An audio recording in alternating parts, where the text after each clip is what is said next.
Actually, back in the day when I was studying in Florida, I was meant to be signed to a label here. And the conditions were very restricting. That some of these management, they make much more money than the actual artists.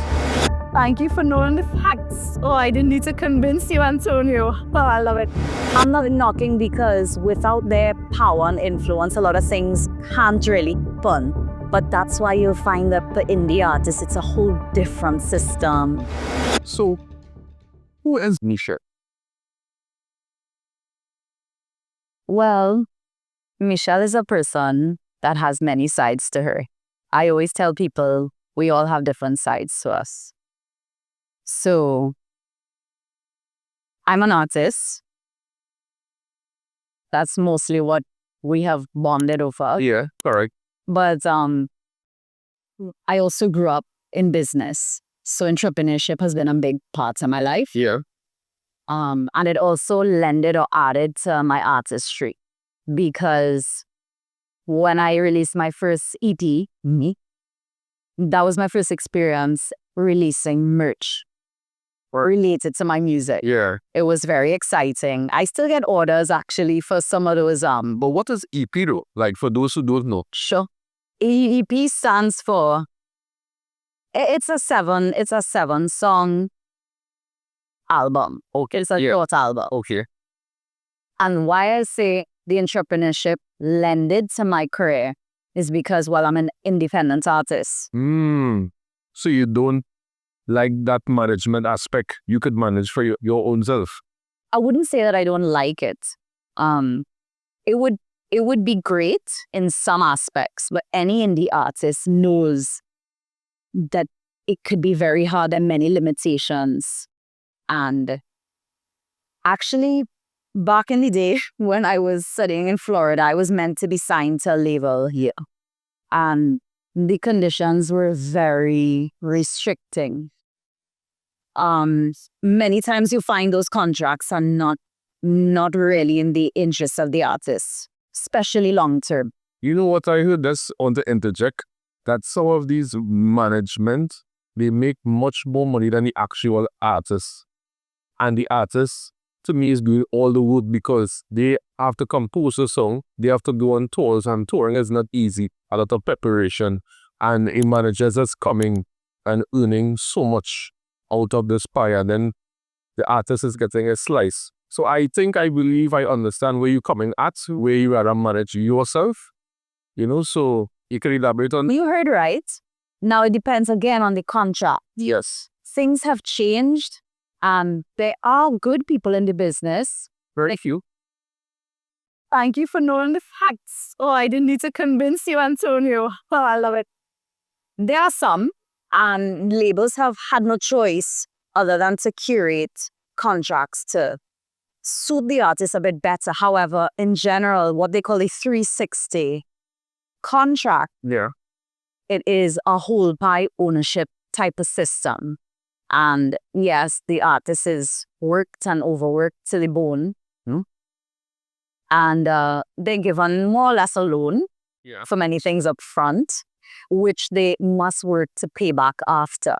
Now, I'm not knocking. Understood. You just explaining. I'm not knocking because without their power and influence, a lot of things can't really happen. But that's why you'll find that for indie artists, it's a whole different system. Things will take longer because you have to work harder and at different angles. If you didn't care about marketing before, you must master at least 60% of it now. You also have to understand finances. You must have some sort of vision for your look. I mean, it's multifaceted.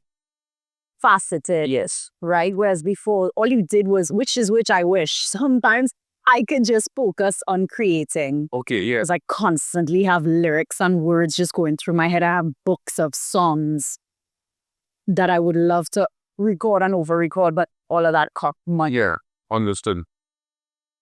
So I would say what's coming to me now is just coming up. Yeah. That Trinidad is a very special place in many ways, but also there's a lot of growth that needs to happen.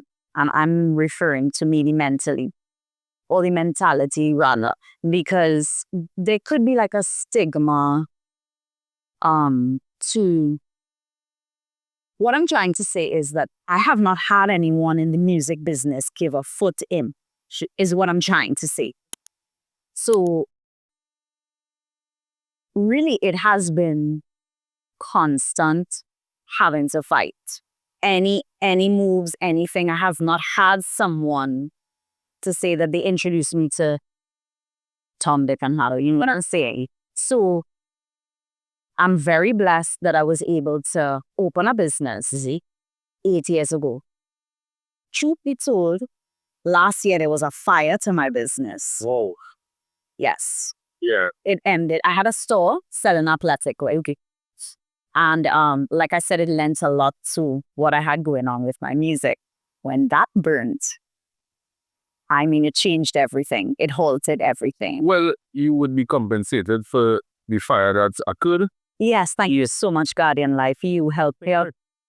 And that's great that you had, I love you. insurance for fire and so forth, because not everyone, and especially homeowners, don't have insurance if something or like a hazard like that occurred.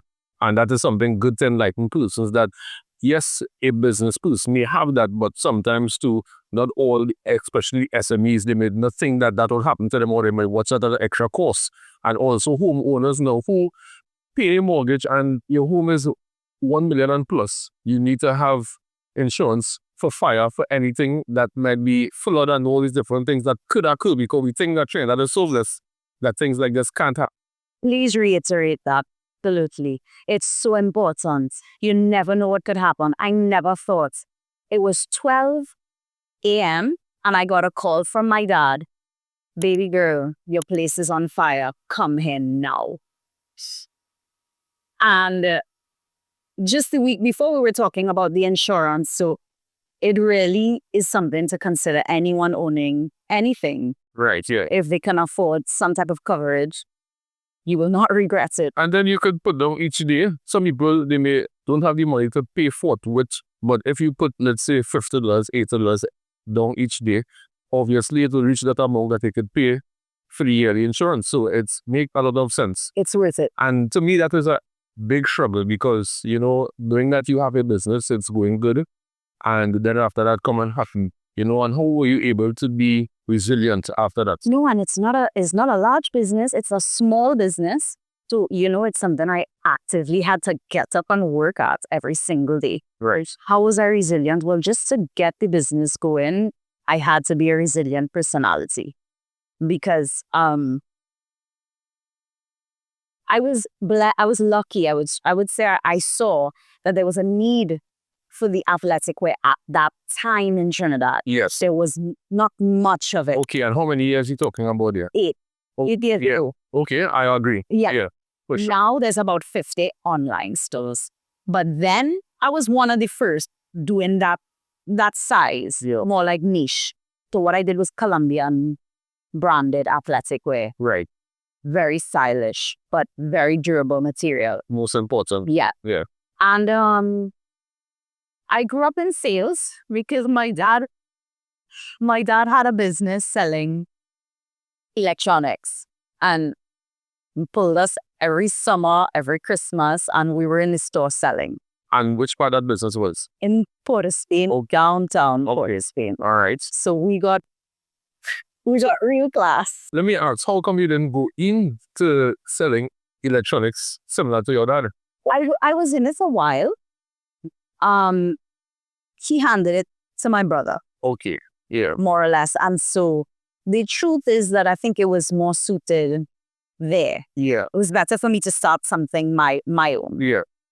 Maybe because I'm a girl, I don't know. I would limit, but I understand at that point in time, maybe the mindset that he had. Yeah. But you know a lot about electronics. I know enough. And it's something that you can still maybe consider because to me, we in a technological world and then the advancement is there, so tech is something that is the present and future. You're so right. Yeah. You're so right. It's something that maybe you could consider, I don't know. Putting something in mind. Very nice. Yeah, I like that. Yeah, we're only moving more and more advanced, so So true. Yeah. it's not a bad consideration. And growing up, what sort of struggles you face as someone in your teenage going into adolescence, like adult stage? To be honest, I felt very different. Um, I was a gymnast as a very young girl. About the It started at 4. I was in a ballet class and the gymnastics head coach approached my mother and was like, "Who's that girl? That's my daughter. She needs to be a gymnast." That's how it started. So what I mean by I felt different was that all I really knew was work. So from ballet at a young age into gymnastics, there was discipline. There was 4 times a week training other than school. And religion played a big part because my mother's Catholic and my father's Jehovah's Witness. So I grew up in 2.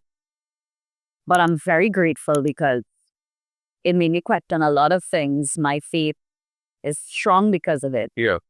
And the truth is I didn't really have much of a social life. I'm not saying that I was restricted necessarily, but my life was work, work, work. Yeah. If it wasn't the store, it was the gymnastics. If not, and then I kind of graduated into dancing because I'm a dancer. And I was classically trained in music. Yeah. Treasure LaChapelle, rest in peace, she passed away. And so,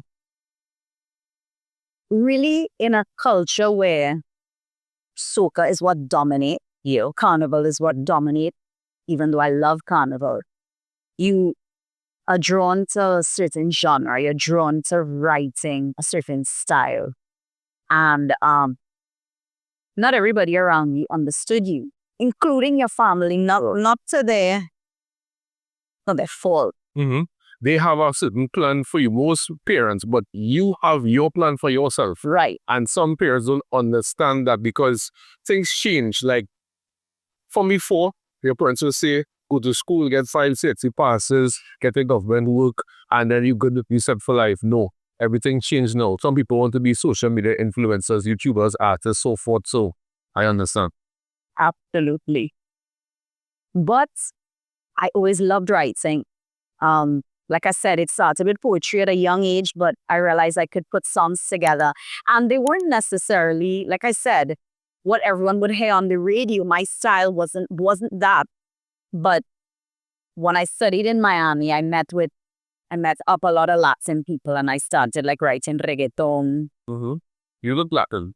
Yeah, my mom is from Panama. Okay, man. I'm half Panamanian. Okay. So I have many Spanish songs written. You could speak Spanish? Yeah, I'm fluent. Oh, awesome. All right. Yeah, gracias a Dios, mi mamá me enseñó desde pequeña. He's like, what did he say? Oh, I know a bit Spanish as well. Right now I'm learning Spanish. I have a tutor one-on-one because remember my job also, I work with LG Electronics and they're located in Panama. So my co-workers are Panamanian. That's awesome. They are coming next week and the week after and they come to Trinidad ever so often because we need to see more business here in Trinidad concerning LG. That's great. You invite me then. I'll meet the Panamanian. No problem. No problem at all. So there's a whole mix in the culture, as you just said, Panama. My mom is from Panama. And so, well, my dad is Syrian. So it's been a big mix. And like I said, I felt different. It's not that I was the only one with a talent in my family. My brother's a musician as well. But really, I always felt like I wasn't going to make money the traditional way. Okay. So it was up to me to merge what I grew up being molded into, and express it and use it mild. The world is ever changing. Correct. Even social media is changing. Yeah. I think there's fatigue right now with content. Yes, I think people are overwhelmed, but I think with AI technology now, if it is we understand AI, it's for us to not feel overwhelmed, but to work smarter. So like all the mundane tasks, the administrative tasks, like myself, a sales professional, when I have to make a lot of phone calls, send a lot of emails, send LinkedIn messages, I could utilize AI to do all these things for me. I have a particular tool that I utilize that when it is that I set, let's say I target in HR professionals in a particular country, and I put different templates, template 1, 2, 3, and follow-up messages. They would connect with these persons, send them messages and follow-up messages. So all I have to do is just reply, hey, when is the meeting? And have that meeting where we discuss how I could assist your organization and so forth. So I think AI now really help those mundane tasks to get away from. And you don't necessarily need an appointment setter. AI will do that for you. You know? That's excellent. Yeah, that's it. I need to implement it. No problem. And I will tell you tool that I utilize. Great. Yeah. That's excellent.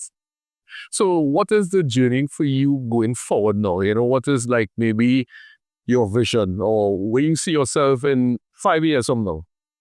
So you can start with what you plan to do now and then where you see yourself in 5 years. Well, I would love to give you details, but we are in a place where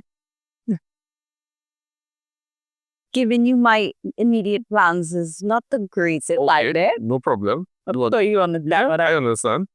I just throw it out to see if you will respond. I know, I hear you. I don't blame you. Like I said, things are always changing. Yes. 2 years ago, I went to LA. And I'm actually first Trinidadian to have attended the Margie Haber acting school. Okay, congrats. Thank you. It was incredible and amazing. I learned so much in that 1 month that I stayed over there. Why I brought that up is because the truth is that there was a movie that I was casted for some years ago. Yeah. I never expected that to happen. It happened. I just auditioned on a whim. My cousin told me, look, I know this girl, she's auditioning, like, do it, just try. And I got the lead. And because of that, I got more musical opportunities. That's why I'm speaking about it, because it happened in a way that I didn't expect. So off of that opportunity, I got my first single recorded, the video recorded, put out there, and it just was a snowball effect after that. You know what I'm saying? Yeah. So that's why I'm saying is that actually film has been a part of my journey as well, because there are limitations for my genre, etc. Locally, I can't say how, but this fire that happened that limited me in so many ways, made me focus more on how to secure anything. Just don't think like, you know, and the thing about it now, with the world being so open, I think you could be multifaceted. Absolutely. You know, like anything that you put your mind to, you can accomplish. Exactly. Yeah. Exactly. Like I said, I'm still an indie artist, and I'm going to continue to pursue that however I can, whatever avenue shows up. But I can't just focus there. No. Yeah. You know? Yeah, you could broaden your horizon for sure. Right. Definitely. And what you would tell like young persons, young women in particular, some sort of advice, because I think that many persons now, they don't know maybe what they want to become. I see a lot of persons, they may study a particular field for many years or be in a particular business for many years and then realize they don't have the passion for it anymore and gravitate to something else. So what sort of advice to keep someone on that straight path? Because I think success is something, it's not ready when you are ready. You need to prepare, so when it comes, it's straight. Basically, I see some people, 5 years, they prepare for success, and then after something come and happen, and they be like, they out of that race. Wow. And you really can't just limit yourself. I think sometimes you may take 10 years into something that you're doing in order to then see that success. And that is, I think, a lot of perseverance that you need as an individual, because it's not easy. If you hear a person's story, sometimes 10 years, 15 years is when that they see success. But if they had stopped, then what would have happened? You would not be able to know about this brand, know about this artist, and so forth. So what sort of advice would you give young women in particular to stay focused on that one lane. And so you're so right. Like that is absolutely on point. I mean, I'm a stubborn personality. And when you have a vision that you believe in so much, don't let the pushback stop you. I cannot explain the pushback right now. It's been 10 years of it. But I can't get into it now. But don't let that get into your head. Because now, in my opinion, the more you know yourself, is the more confidence you're going to have. In even if no one else believes in you, but you do. Yeah. It really is going to take you knowing in and out who you are, and that the noise, that's their business. Yeah. You can't stop. And you're so right. Sometimes 10, 15 years after is when you start to see. And everything just falling. Like, for all the years that you are waiting, everything just falling, and you want to know, well, how one after the next, opportunities just coming. It's just amazing. Exactly. Really listen to yourself. People could be giving you all kind of advice. You know what's best for you. Correct. And the more that you listen to it, is the louder the voice inside gets for you, the more you cooperate with it. And everyone is going to say, but why is everyone else is doing, why is she she thinks she's going to do anything? And it has a saying, when it says that people hate on you, is because you're doing something good. And when people not hating on you, meaning that you're not doing something as good. So we can't study the haters out there, but we just have to focus and believe in ourselves, as you say. I think that belief in yourself is cool then. 100%. And also, when they see you believe in yourself, they want to stop that believing. They want to humble you. Yeah. They want to try all kind of things and put also the obstacles and say things that maybe occurred in the past many years ago, but you are a new person. So you yesterday is not the same person as today. Absolutely. And people have to understand that. So you can't, because of an obstacle that someone faced 10, 20, 30 years ago, you want to basically mention it about now? No. Because of that success of that individual. You're in my mind. If it was not successful, they wouldn't say anything. Exactly.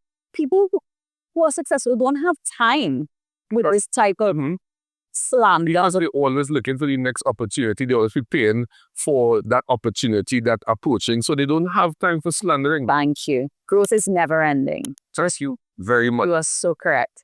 And exactly what happened 10 years ago, you wouldn't be who you are today if it didn't happen. So true.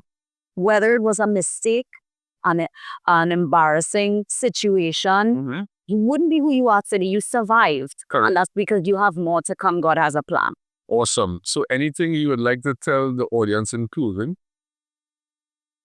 Sure. I go by Nadia Ramo, even though my name is Misha Abraham. Okay, nice. And yeah, look out for anything I have coming up, whether it's now or in a couple of months. And I love to sing, I love to write, and let's work. Awesome. Thank you very much. Thank you, Antonio. It was a pleasure.